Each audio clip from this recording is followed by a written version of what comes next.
For the very latest on this, for its fallout and implications, we can speak to our correspondent Terence Terashima, who's joining us on the phone line from Tokyo.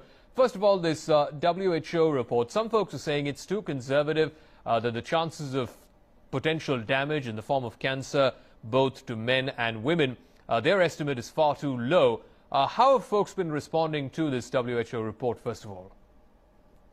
Well, there are mixed reactions here. The report has raised quite a bit of concerns amongst the residents living in the vicinity and around Fukushima and adjacent prefectures. But however, some of the experts say that the WHO assessment was not based on specific cases and based on a possible worst scenario. So it may be worse than it actually is. In reality, there have been evacuations and high radiation areas has been restricted, and there's been a limited movement of people.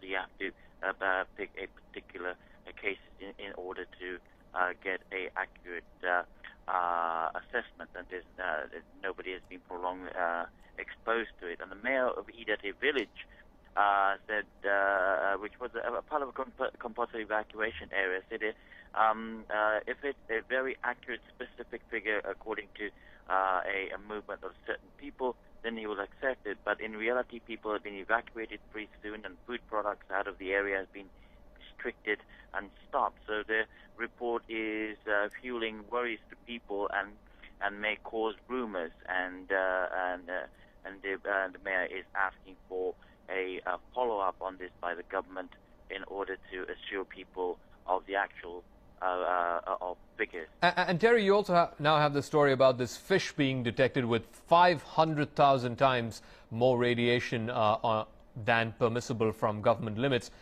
Tell us, how worrying is this? Because it once again puts the focus back on the issue of food safety, which was a big concern in the aftermath of the accident that happened a couple of years ago. Is food safety once again squarely back on the table, and what's the government doing about that?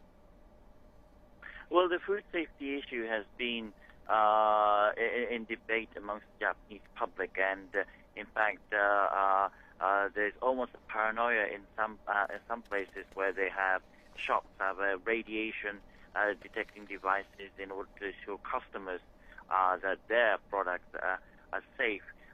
It is unclear, as you mentioned, whether this fish was when this fish was contaminated. But the Health and Welfare Agency has assured that in various levels, governments, district governments, and distributors have been testing radiation levels and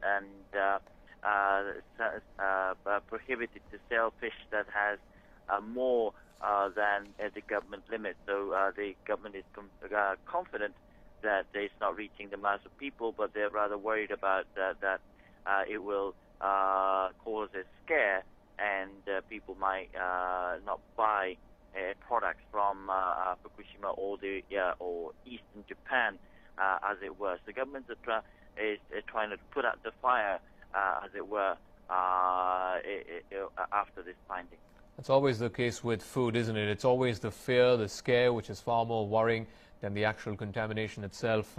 Thanks very much for joining us. Terence Terashima, our correspondent there in Tokyo, giving us details about this high level and unusual level of radioactive content being found on a fish very close to the Fukushima Daiichi plant in what is seemingly an aftermath of what happened there a couple of years ago, that famous nuclear accident. Meanwhile,